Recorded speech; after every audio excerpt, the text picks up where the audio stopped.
여러분은 지금 교육튜브에서 함께 성장하고 있습니다.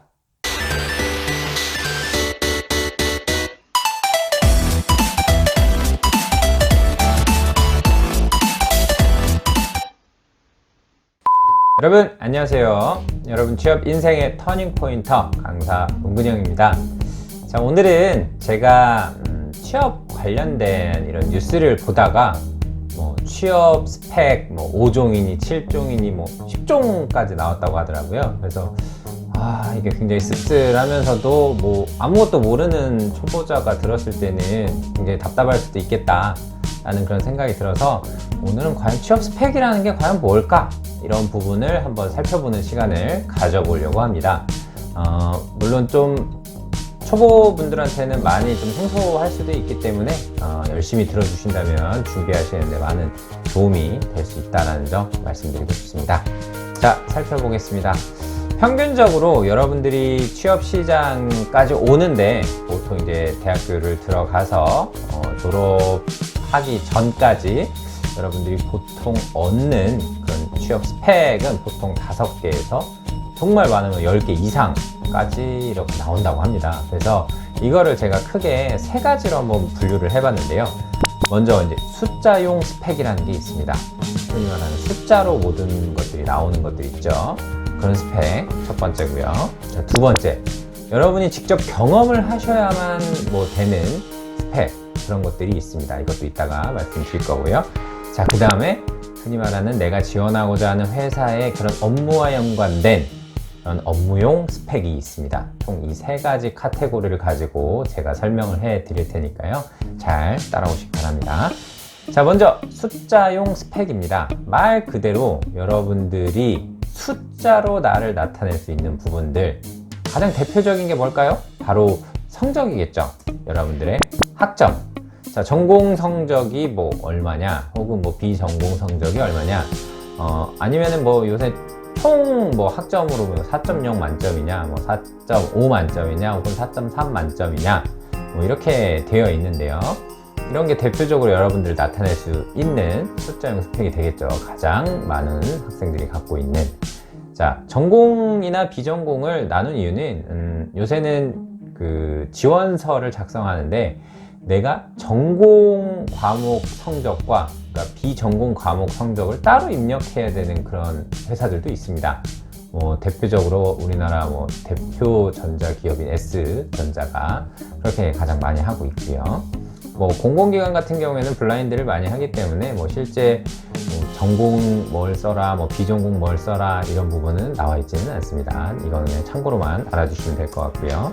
자, 그 다음에 토익이나 토플, 그리고 각종 외국 어학원, 외국 어학 점수 이런 부분이 있겠죠. 그리고 예를 들면 JLPT 이런 부분도 있을 거고, HSK 이런 등급도 나와 있겠죠. 토익 같은 경우 990점이 만점이지만 외국 다른 언어 같은 경우에는 등급을 나누는 그런 경우도 있죠. 오픽이나 이런 부분도 다 등급을 나누는 그런 경우가 있기 때문에 이런 부분도 숫자용 스펙으로 들어간다 라고 말씀을 드리겠습니다. 그 다음에 여러분들이 이제 자격증을 많이 획득을 하시겠죠. 졸업하시기 전까지 컴퓨터 관련 자격증이 될 수도 있고 금융 관련 자격증도 될 수 있고 예를 들면 이런 거가 있겠죠. 금융 3종, 컴퓨터 3종 갖고 있느냐, 이렇게 얘기하면은 금융 관련은 뭐뭐뭐 자격증이 있고, 컴퓨터 3종은 컴퓨터 활용 능력, 컴퓨터 워드 프로세서, 그 다음에 사무자동화, 이런 식으로 3종 세트 갖고 있느냐, 이런 부분을 얘기하는 경우도 종종 있습니다. 자, 이 3가지 정도로 제가 숫자용 스펙을 분리해 보았고요. 자, 그 다음에 경험용 스펙입니다. 말 그대로 여러분들이 대학 생활을 할 때 공부만 하진 않죠. 자, 그럼 공부 외적으로는 여러분들이 과연 무엇을 했느냐를 나타내 줄 수 있는 게 바로 경험용 스펙입니다. 첫 번째로 여러분들 이제 체험 인턴십, 단순하게 채용을 하는 게 아니라 체험 인턴십이라는 게 있습니다. 말 그대로 이제 그 회사가 어떤 업무를 하는지 그냥 내가 아르바이트 수준으로 들어가서 이제 말은 인턴십이지만 그냥 거기에서 사무 보조 역할을 하는 그런 인턴십이 이런 거를 뭐 체험 인턴십이라고 좀 말씀을 드리고요.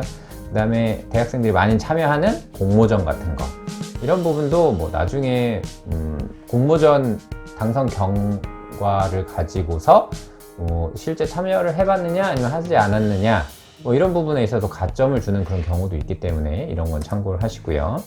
그 다음에 내가 뭐 해외 어학연수를 가본 적이 있느냐, 해외 어학연수를 가봤다라고 하면 뭐 영어 점수가 우수하다거나 뭐 이런 근거가 좀 있어야 되겠죠. 그 다음에 봉사활동, 최근에는 좀 봉사활동 경험을 많이 좀 중요하게 기업들에서 보고 있는 것 같습니다. 예를 들면 뭐 헌혈이 될 수도 있고, 뭐 해외 봉사활동이 될 수도 있을 거고, 아니면 뭐 국내에서 뭐 꾸준히 봉사활동, 그 다음에 뭐 그런 뭐 굿네이버스나 이런 것처럼 뭐 단체 활동을 통해서, 그 다음에 뭐 시설 같은 데 가서 정기적으로 봉사활동을 한다라든지, 이런 부분도 경험용 스펙으로 들어간다라고 말씀을 드리겠습니다. 자, 그 다음에 최근은 이 부분이 조금 많이 좀 보는 회사들이 늘어났습니다. 창업이랑 실제 관련된 아르바이트 경험, 이런 부분을 많이 좀 집중적으로 보는데요.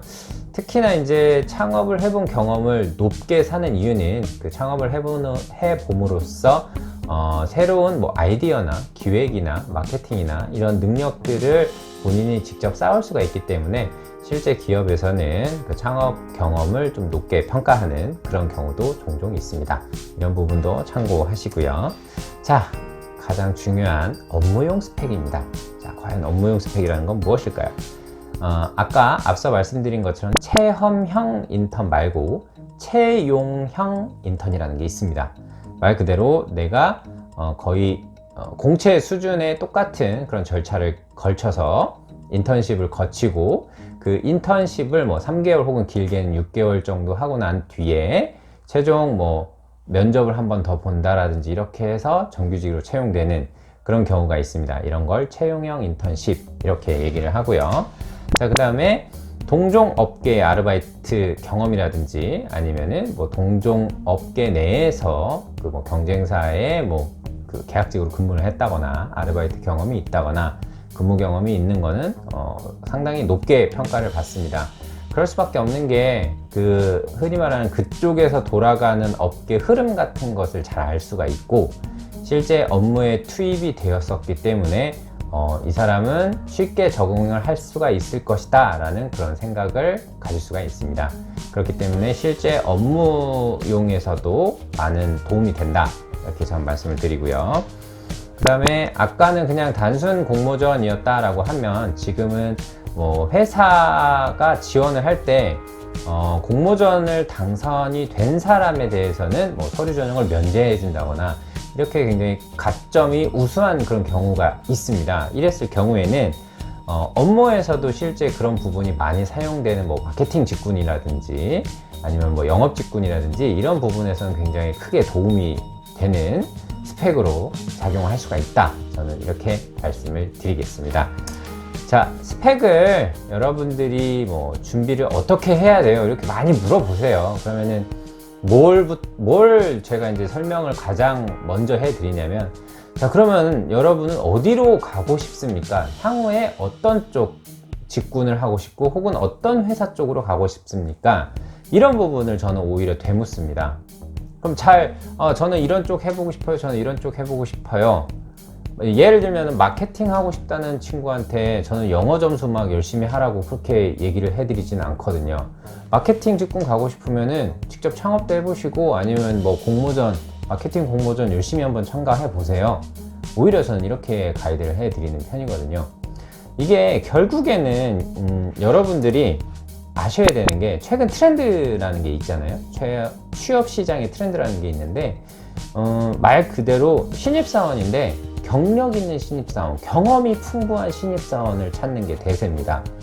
자, 굉장히 말이 안 맞죠. 앞뒤가 안 맞죠. 신입사원인데 경력이 있는 신입사원이어야 된다.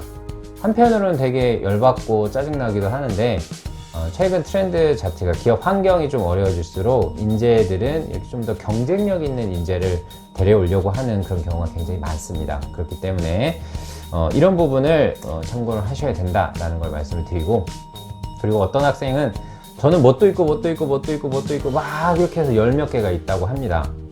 그런데 제가 이거를 다 쓰셨어요? 이렇게 물어봅니다. 그럼 다 썼다고 합니다. 그렇게 하시면 절대 안 된다고 해요. 무조건 많다라고 해서 내가 지원하고자 하는 분야와 전혀 연관도 없는 그런 부분 자격증을 거기에다 썼다? 그럼 제가 인사 담당자라고 해도 그 사람한테는 오히려 이걸 왜 취득하게 됐어요? 쓸데없는 것을? 이렇게 하거든요. 그리고 이제 실제 인사 담당자들 통계 자료에서도 구직자들이 불필요한 자격증을 상당히 많이 갖고 있다라고 이렇게 응답을 한 경우도 있었습니다. 그렇기 때문에 뭐 남이 한다고 해서 내가 필요도 없는 그런 자격증 이런 부분을 굳이 딸 필요는 전혀 없고요. 내가 가고자 하는 부분이 어느 정도 정해졌다라고 하면 그와 연관된 자격증들을 취득을 하는 게 좋겠죠. 자, 쉽게 예를 들어보면 내가 공대 뭐 기계나 이런 쪽 전공자인데 굳이 한자 자격 능력 시험 이런 거 따실 필요 없고 토익은 당연히 뭐 지원 자격이 있어야 되기 때문에 토익은 보셔야 되겠고, 그 다음에 뭐 카티아나 캐드 뭐 이런 쪽, 그리고 뭐 기계 설비를 운영을 할 수 있거나 디자인을 할 수 있는 그런 자격증, 그리고 뭐 이런 쪽 동종 업계에서 뭐 실제 아르바이트를 해봤다거나 모델링 같은 것을 해봤다거나 아니면 실제 공장이나 연구기관 같은 데에서 뭐 잠깐 일을 해봤었다거나 이런 부분이 오히려 그 사람한테는 더 중요하고 나중에 취업 시장에서도 더 잘 먹힌다 라고 저는 그렇게 말씀을 드릴 거거든요. 그렇기 때문에 무조건 많다고 해서 좋은 거는 절대 아니다라는 점 꼭 기억하시고, 무엇보다 제 핵심은 취사 선택이 핵심이다라는 거 꼭 기억해 주셨으면 좋겠습니다. 자, 오늘도 긴 시간 동안 여러분들 많이 집중해서 영상 봐주셔서 감사드리고요.